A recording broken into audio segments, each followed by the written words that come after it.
बाला साहब आंबेडकर अब संघर्ष करो। अरे जय जय जय जय जय भीम। भारतीय संविधानाचा, अरे संविधान के सम्मान में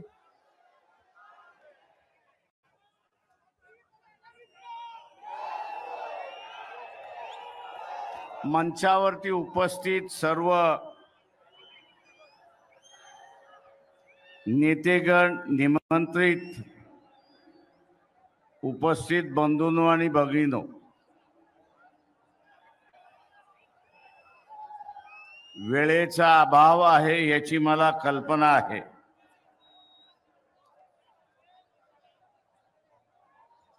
इथे ज्या परिस्थितीमध्ये आपण उभे आहोत,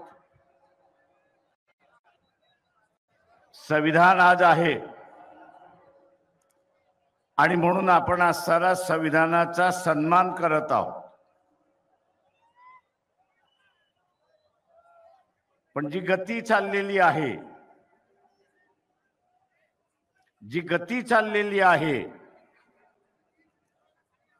त्या गतीतून इथला असणारा संविधान राहील याची काहीच गॅरंटी देता येत नाही, हे लक्षात घ्या।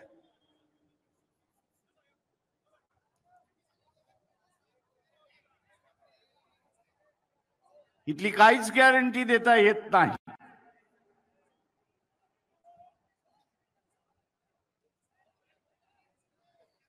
आणि म्हणून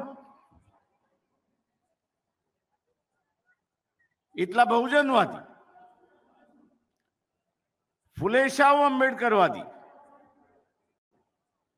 हा स्वतःला संविधानवादी म्हणतो। आज त्याच्यावरती जबाबदारी आलेली आहे की त्यांनी या संविधानाच्या संदर्भात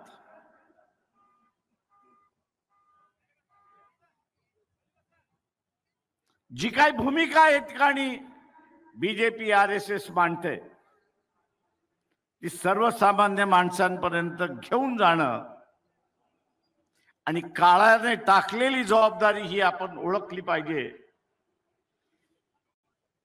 की आज विरोधी पक्ष शिल्लकच राहिलेला नाही। कदाचित विरोधी पक्ष शिल्लक राहिला असता तर त्यांनी नकली प्रश्न उपस्थित केले नसते, तर त्यांनी असली प्रश्नाला हात घातला असता, हे लक्षात घ्या।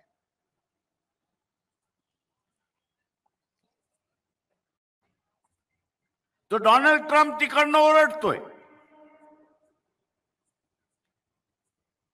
की पाकिस्तानने 7 विमानं पाडली आणि इथला विरोधी पक्ष आणि राजकीय पक्ष मोदीला विचारायला तयार नाहीत की बा एक तर त्याला तरी उत्तर दे, नाही तर काय घडलं ते आम्हाला तरी सांग, पब्लिक करू नको।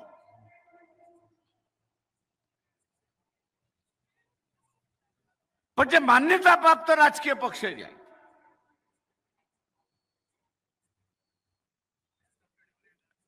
त्यांची तरी बैठक घेऊन सांग।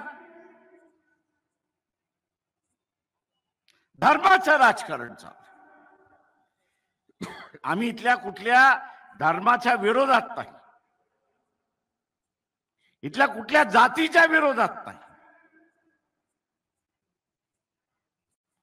पण जग हे अजूनही हिटलरशाहीला विरोध करतोय, हे आपण असताना लक्षात घेतो। माझं मोहन भागवत यांना असताना विचारले, तुम्ही इटलीच्या असताना मुस्लिम,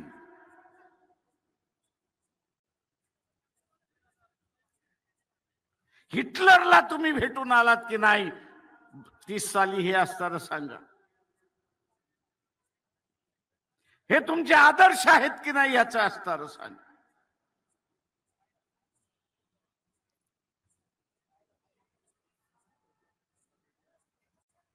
आणि एका काळी आणि आजही बैठकांमध्ये हिटलर आणि मुसोलिन हा आमचा असणारा हिरो आहे म्हणून म्हटलं जात. दुसऱ्या महायुद्धाचं जनक होते तर हिटलर होता आणि मुसोलिन होता अशी परिस्थिती.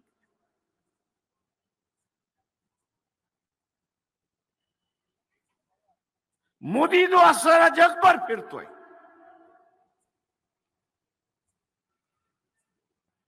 आणि जे भारतीय बसलेले आहेत इतर देशांमध्ये त्यांच्या सभा घेतोय.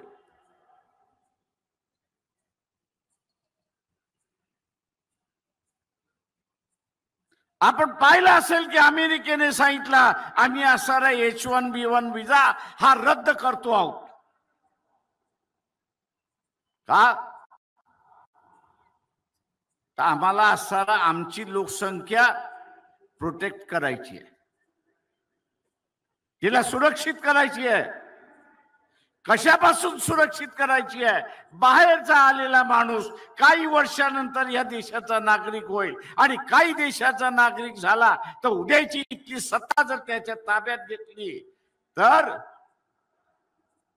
हा इमिग्रंट जो आहे, बाहेरचा आलेला माणूस जो आहे तो या देशावरती राज्य करेल आणि आमच्या लोकांना गुलाम करेल अशी असणारी. मोदीने फक्त भारतालाच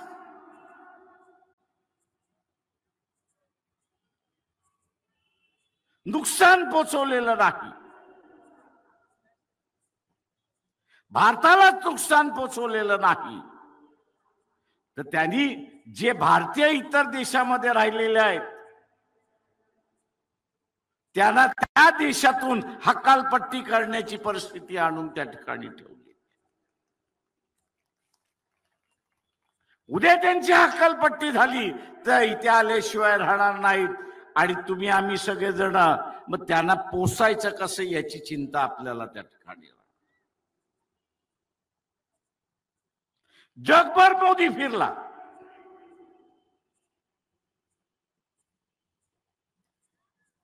रशियाचं कच्चं तेल मोदी जगभर अंबानी मार्फत विकत राहिला, रिलायन्स मार्फत विकत राहिला.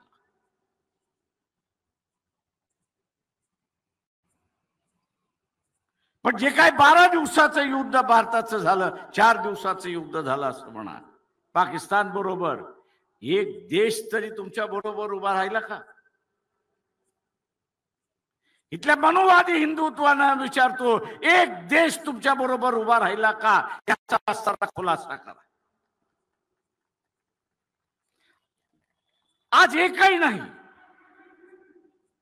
का नाही? तर या देशाला आता खतरा म्हणून समजल्या जात हे लक्षात घ्या.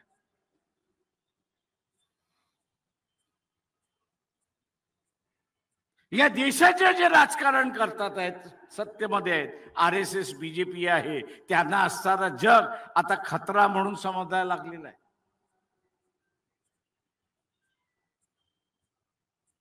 खतरा म्हणून त्या ठिकाणी समजायला लागलेले आहेत आणि म्हणून एकही देश मित्रत्व करायला तयार नाही अशी परिस्थिती.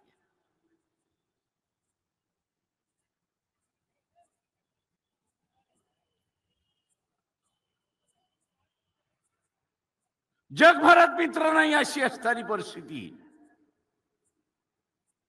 आणि आर्मी चीफ एका बाजूला म्हणतोय की 3 महिन्यामध्ये या ठिकाणी युद्धाचे दुसरं आपल्याला तोंड द्यावं लागेल.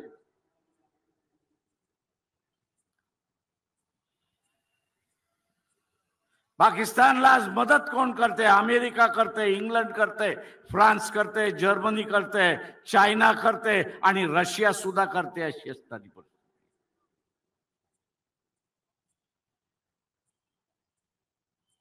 कारण का रशियाला स्वतःचं युद्ध जिंकायचं असेल तर चायनावरती अवलंबून राहावं लागतं आणि चायनाला अरुणाचल प्रदेश हा आपला प्रदेश आहे म्हणून सिद्ध करून घ्यायचंय आणि भाग घ्यायचा.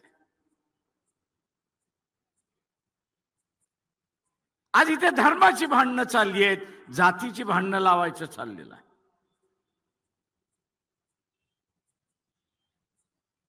इथला मीडिया जो आहे तो ह्याची चर्चाच करायला तयार नाही, त्याच्यावरती बोलायला तयार नाहीये.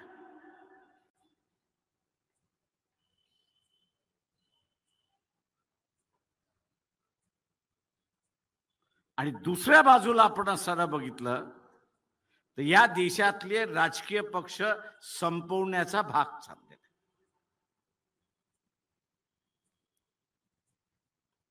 विडा उचललेला आहे. खरीद फरोश करो. माझं रिझर्व्ह बँकेला असं आव्हान आहे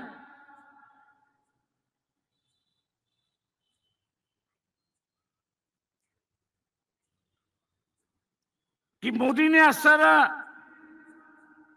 नोटा बदलण्याचा कार्यक्रम केला, त्यावेळेस सांगण्यात आलं की 16 लाख कोटी अशा काहीतरी नोटा होत्या.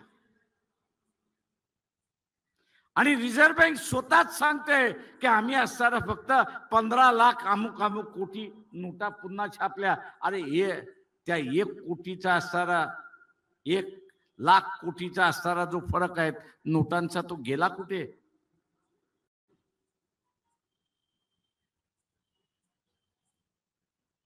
दुर्दैवाने मी म्हणेन की या देशातल्या विचारवंताबद्दल बाबासाहेबांनी जे त्यावेळेस म्हटलं होतं ते आज खरं व्हायला लागलं.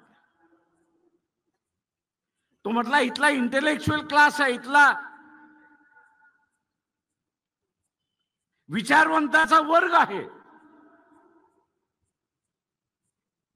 पण बाबासाहेब म्हणाले होते दुर्दैव आहे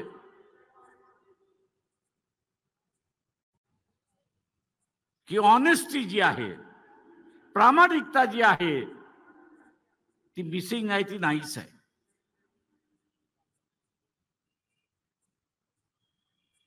ती त्याच्या स्वतःशी सुद्धा इमानदार नाही अशी असणारी परिस्थिती.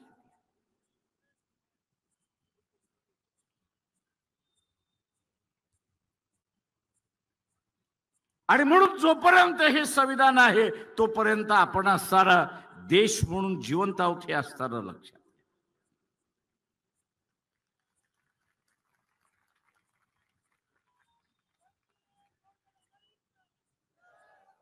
एका स्कॉटलंडच्या असणाऱ्या सभासदाचा असणारा पार्लमेंट मधल्या सभासदाचा असणारा उदाहरण देऊन बाबासाहेब असं म्हणाले की तुमची इच्छा असेल की आमच्यावरती राज्य करावं. त्याच्या भाषण बाबासाहेबांनी तिथे असणारं मांडलं होतं. आणि त्यांनी असं मांडलं की तुमची इच्छा असेल की आमच्यावरती राज्य करावं, पण आमची इच्छा आहे की आम्ही स्वतंत्र राहायला पाहिजे. त्याचं काय? तो म्हटला संघर्षाशिवाय दुसरा मार्ग नाही. काय का तुम्ही आमच्यावरती राज्य करायला बघाल आणि आम्ही स्वतंत्र राहिलं पाहिजे याच्यासाठी आम्ही लढत राहणार. संघर्षाशिवाय दुसरा काहीच अर्थ नाही. ए मोहन भागवत, आव्हान करतो तुला की जे संविधान बदलतोयस ते म्हणतोयस, जे संविधान बदलतोयस ते म्हणतोयस, 15 दिवसामध्ये तुम्ही दाखल केलेलं असणारं संविधान या देशामध्ये चर्चेला सुरुवात करा. बाबासाहेबांनी लिहिलंय म्हणून आम्ही म्हणत नाही.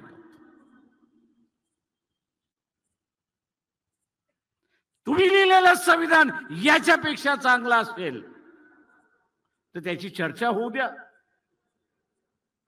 आम्ही फक्त असताना संविधान बदलणार एवढंच फक्त बोलायचं आणि इथलं वातावरण तापवायचं.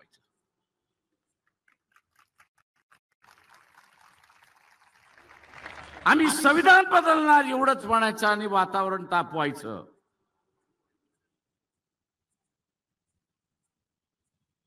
इथल्या सगळ्या ज्यांना या देशाचं असणारं सेक्युलरिझम संपवायचा आहे, निधर्मीवाद संपवायचा आहे आणि धार्मिक वाद बसवायचा आहे, त्यांना माझं असं सांगणं आहे, आपल्या बरोबर पाकिस्तानलाही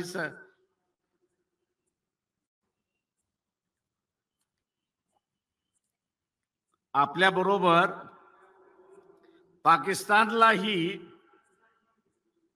स्वातंत्र्य मिळालं.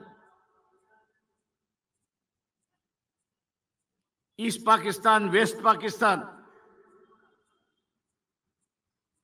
80% दोन्ही भागातली जनता मुस्लिम धर्माचे होते.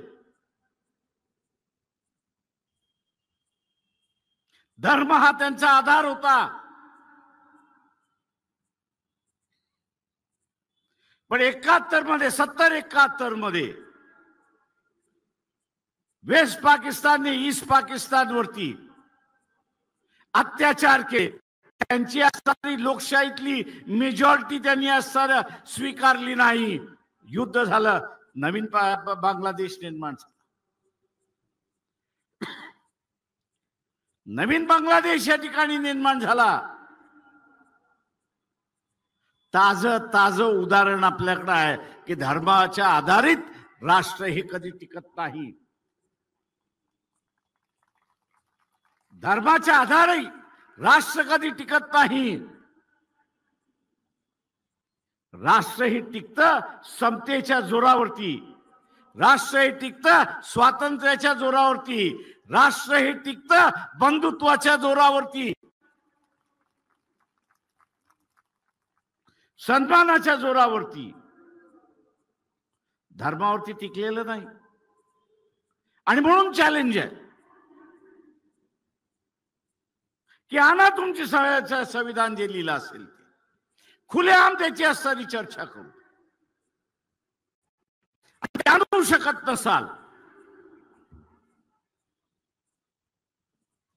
ते आणू शकत नसाल तर या देशाच्या विघटनेला तरी खातपाणी घालू नका, एवढी माझी विनंती आहे.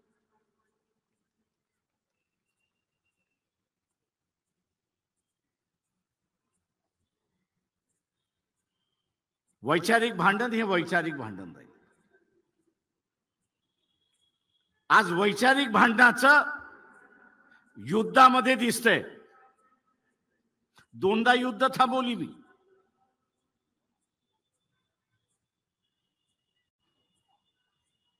एक युद्ध ओबीसी आणि मराठ्यांमधला कोविडच्या अगोदरचं.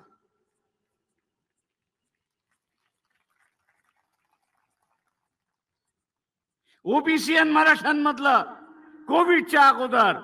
आणि आता पुन्हा असणारं भांडण, यात्रा काढली नसती पुन्हा असणारा दोघांनी एकमेकांची घरदार जाळली असते आणि संसार उद्ध्वस्त झाला. नामांतरामध्ये घर उद्ध्वस्त झालेला मी स्वतः माझ्या डोळ्याने पाहिलेला आहे. तर ते उद्ध्वस्त संसार ज्यावेळेस होतात त्यावेळेस त्याच्या भावना काय असतात हे आपण लक्षात घेतलं. आणि हे उद्ध्वस्त करण्याचं धोरण कोणाचं आहे, दुसरा तिसरं कोणाचं नसून हे असणारं RSS BJPचं हे आपण लक्षात.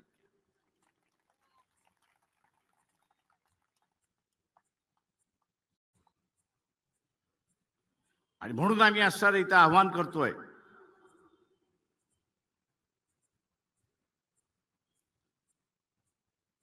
आणि म्हणून इथलं असणारं आव्हान आहे की या देशावरचं जे संकट आहे, या देशाला जे असणारं एकही मित्र नाही, त्याचं कारण हेकेखोरपणा आहे हे लक्षात घ्या. आणि हा एकेखोरपणा कोणाचा, तर या देशाच्या पंतप्रधानाचा नरेंद्र मोदी. मी विश्वगुरु, जगतगुरु, आणि अमेरिकेकडे भीक माग आणि रशियाकडे भीक माग अशी असणारी परिस्थिती.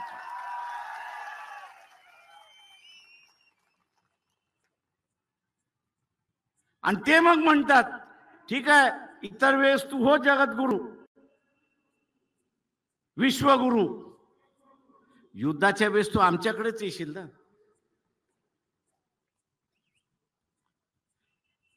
तेव्हा तुला हत्यारच आम्ही देत नाही, मग काय होणार आहे?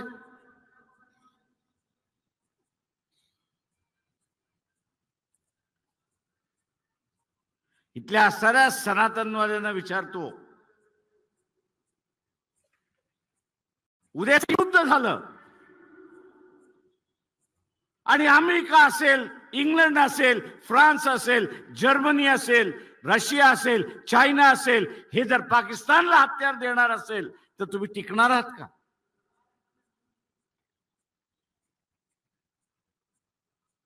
आणि टिकणार नसाल तर होणार काही आहे.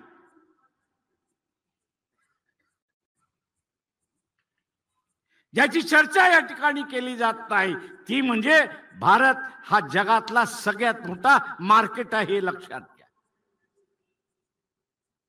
बाजारपेठ आहे आणि या बाजारपेठेवरती सगळ्यांचा असणारा डोळा आहे.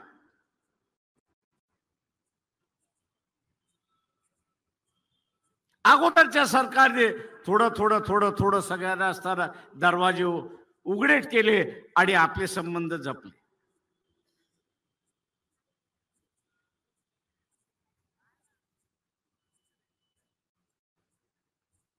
आत्ताच्या असणाऱ्या परिस्थितीमध्ये बाजारपेठ कोणाला नकोय? स्वतःवरूनच ठरवा. एखादी सोन्याची पेटी तुम्हाला पळवता आली तर तुम्ही पळवणार की न पळवणार हे सांगा. पळवणार की न पळवणार? मग जी तुमची वृत्ती आहे ती जगातल्या माणसाची झाली तर काय हरकत आहे? बाजारपेठ मिळवण्यासाठी काही करायला त्या ठिकाणी तयार होतील, हे लक्षात. काही जण दाऊद इब्राहिमचे साथीदार झालेले आहेत, काही जण तिहार जेलचे साथी झालेले आहेत, काही जण कोर्टाचे साथी झालेले आहेत. आणि मोदी ह्या सगळ्यांना त्या कठपुतलीच्या बावल्यासारखं नाचवतोय, अशी असणारी परिस्थिती आहे.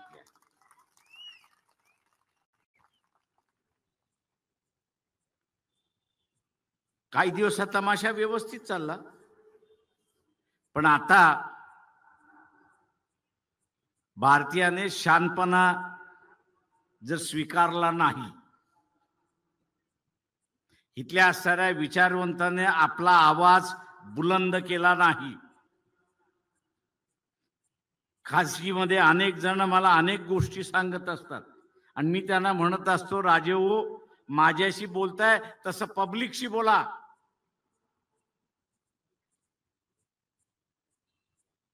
ते म्हणतात कसं काय प्रकाशराव पब्लिकशी बोलायचं? बसलेला आहे ना. म्हटलं कोण? म्हटलं नरेंद्र मोदी. ते म्हणतात, म्हटलं नरेंद्र मोदी ह्या देशाचा नोकर आहे, हे पहिल्यांदा लक्षात घ्या. तो आहे प्राईम मिनिस्टर, तो जगासाठी भारताचा प्राईम मिनिस्टर आहे आणि ते आम्ही मानतो. पण ह्या देशाच्या नागरिकासाठी तो एक नोकर आहे, हे असताना लक्षात घ्या. सत्ता ही खऱ्या तुमच्या हातामध्ये आहे. सत्ता ही सर्वसामान्य माणसाच्या हातामध्ये आहे. पण तोच जर चिरीमरीमध्ये विकत गेला,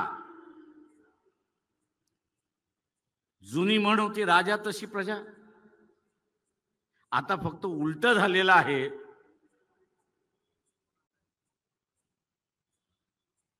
की प्रजा तशी राजा. आता ही मन उलटी झालेली आहे. प्रजा तशी राजा. प्रजा जर बेईमान असेल तर राज्यकर्ता कुठला असणार इमानदारीत राहणार आहे?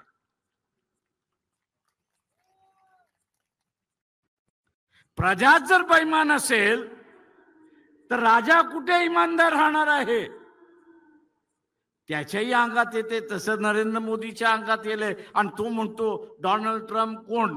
तो म्हणतो पुटिन कोण, तो अमुक म्हणतो कोण. आता डिसेंबरला त्यांनी असणारा पुटिनला बोलवलंय, 5 तारखेला येईल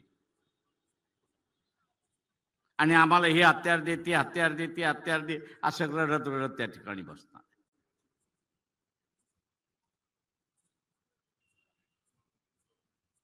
आत्ताचा असणारा हा जो काळ आहे, आपण आपल्या प्रश्नावरती तर लढतो, आरक्षणाचा असेल त्याच्यावरती लढतो, अभिमानाचा आहे त्याच्यावरती लढतो, बेरोजगारी आहे त्याच्या विरोधात लढतो. पण त्याच्याच बरोबर जे प्रश्न नव्हते ते मोदींनी आता निर्माण केले, हे लक्षात घ्या.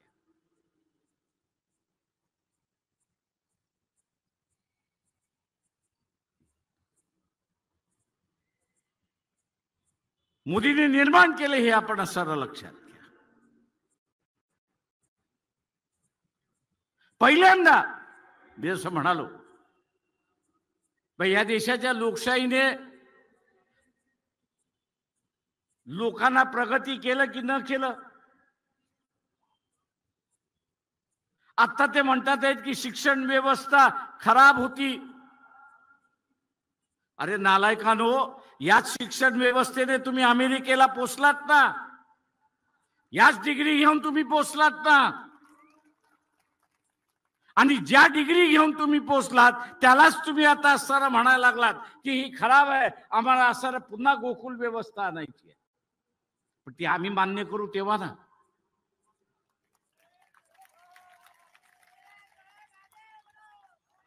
जुन्या गोकुळाची तुम्ही जर व्यवस्था केली ते इथलं 70% लोक ही शिक्षणच घेऊ शकत नाही अशी परिस्थिती आहे.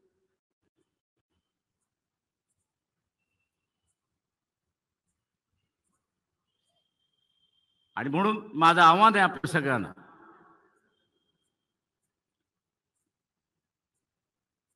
की या देशातली विरोधी पक्षाची भूमिका, या देशातली विरोधी पक्षाची भूमिका ही आता वंचित बहुजन आघाडीच्या खांद्यावरती आलेली आहे. पण मी म्हणालो जसं खांद्यावरती आलेली आहे, वंचित बहुजन आघाडीच्या मतदारावरती आलेली आहे.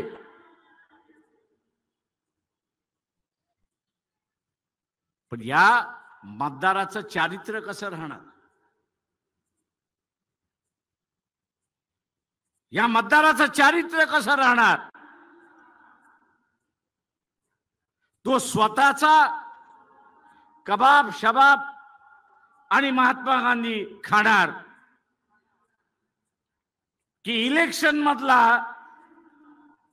कबाब शबाब आणि महात्मा गांधीवरती जगणार, हे त्याच्यावरती ठरवेल की महाराष्ट्र की देशामध्ये वंचित बहुजन आघाडी ही विरोधी पक्षाची भूमिका बजावणार नाही. पक्षाचा कार्यकर्ता सक्षम आहे, पक्षाचा कार्यकर्ता सक्षम आहे, पण पक्षाचा मतदार हा सुद्धा सक्षम असला पाहिजे, हे पहिल्यांदा आपण असणारा लक्षात घ्या.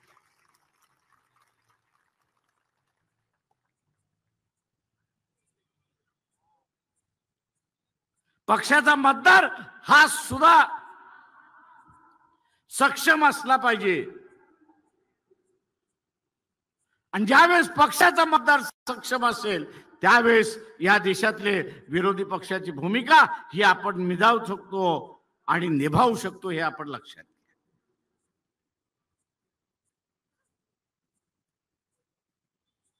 माझं आव्हान आहे आपल्या सगळ्यांना, काश्मीरमध्ये ब्लास्ट झाला, चुकीचं झालं, ज्यांनी कोणी केले त्याला असताना सजा झाली पाहिजे, ज्यांनी कोणी केले त्याला असताना सजा झाली पाहिजे. पण त्याच्यामुळे असताना सगळे काश्मीरी टेररिस्ट आहे असं जे संबोधनाला लागलेलं आहे सरकार, हे चुकीचं आहे. मी असताना विचारतोय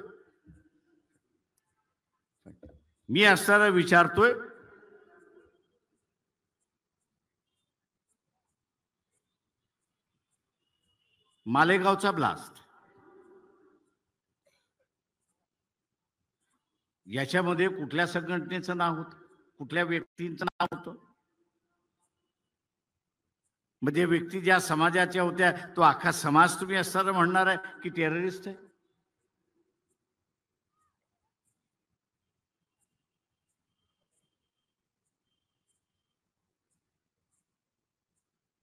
हे जे मार्किंग केलं जाते, ब्रँडिंग केलं जाते, हे देशाच्या एकतेला सगळ्यात मोठा धोका आहे, लक्षात. राष्ट्रीय पक्ष संपले, एकच राहिलेले आहे भारतीय जनता पक्ष. उरलेले सगळे प्रादेशिक पक्ष झालेले आहेत. उरलेले सगळे प्रादेशिक पक्ष झालेले आहेत. कदाचित उद्या येणाऱ्या काळामध्ये जे राष्ट्रीय पक्षांचं झालं ते या रिजनल पार्टीचं सुद्धा होईल. मग काय, खुलं मैदान, जे पाहिजे ते करा. जे समाजामधलं असणारं युद्ध, जातीमधलं असणारं युद्ध, धर्मामधलं असणारं युद्ध या देशाच्या वाटचालीवरती आहे, हे आपण लक्षात घ्या.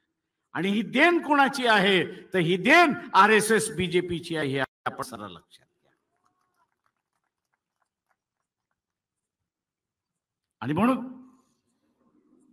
जे संविधानवादी आहेत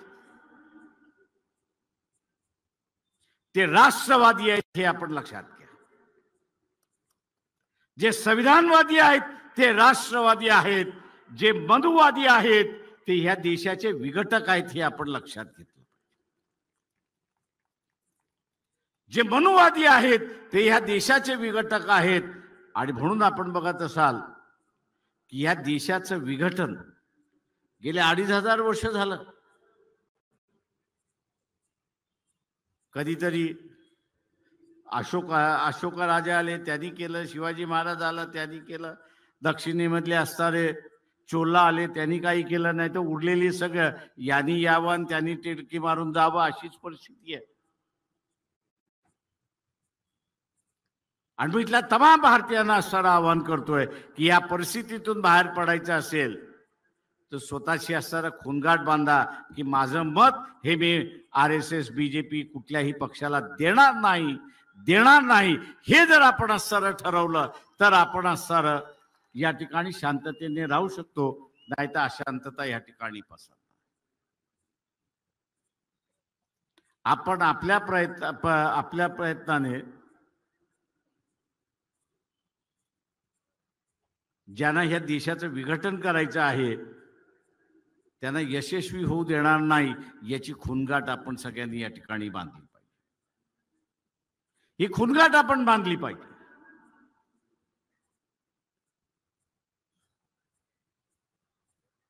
RSS म्हणतं की आम्ही असं ब्रिटिशांच्या अगोदर आला सर.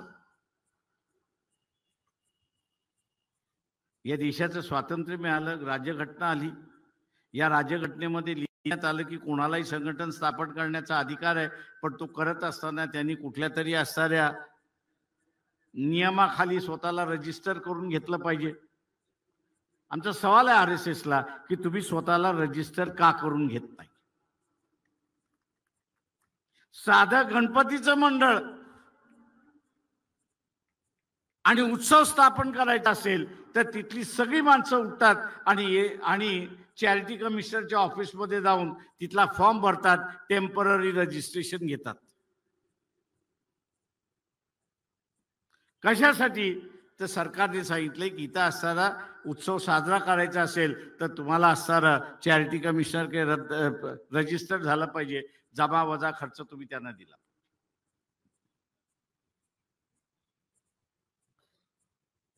मोहन भागवत, तुम्ही सांगा की तुम्ही रजिस्टर का स्वतःला करत नाही? इथल्या कायद्यासमोर तुम्ही झुकत का नाही? तुम्ही का हे दाखवताय की कायदा आमच्यापेक्षा मोठा आहे? हे आम्ही मोडून काढल्याशिवाय राहणार नाही.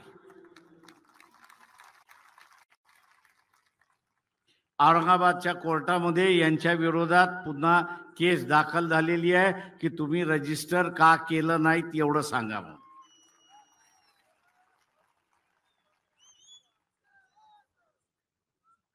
तुम्ही रजिस्टर करून घ्या, आमचं भांडण मिटलं.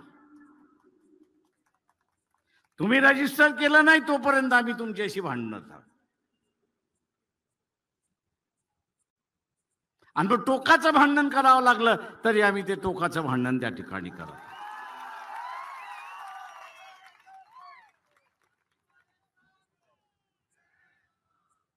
त्या औरंगाबादचे पोलीस आता असताना मला घाबरतात. का मी त्यांना असं म्हटलं की याच्यामध्ये तुमची साक्षी मी घेणार की तुम्ही असताना जी संघटना रजिस्टर्ड नाही त्याला पोलीस प्रोटेक्शन कसं दिलं तेवढं सांगा. तुम्ही पोलीस प्रोटेक्शन कसं दिलं तेवढं सांगा. आणि म्हणून माझं आव्हान आहे आपल्या सगळ्यांना की एक जबाबदारी आपल्यापुढे येऊन पडलेली आहे आणि ती जबाबदारी पार पाडायची असेल तर आज जी उपस्थिती आपण आज शिवाजी पार्क मैदानामध्ये दाखवलेली आहे तीच उपस्थिती आपली जे इलेक्शन चाललेलं आहे त्याच्या मतपेटीमध्ये सुद्धा दिसलं पाहिजे, हे लक्षात घ्या. सभेतून आपण एक सुरुवात केली पण तिला संपवायची असेल तर ती मतपेटीतून संपते हे असताना लक्षात घ्या. कारण मतपेटीतून असताना इथला राजा तयार होतो हे लक्षात घ्या आणि तो राजा इथला राज्य करतो. आणि म्हणून मतपेटीतून सुद्धा आपलं मत बाहेर पडेल ही अपेक्षा बाळगतो आणि आपली रजा घेतो. जय भीम, जय भारत.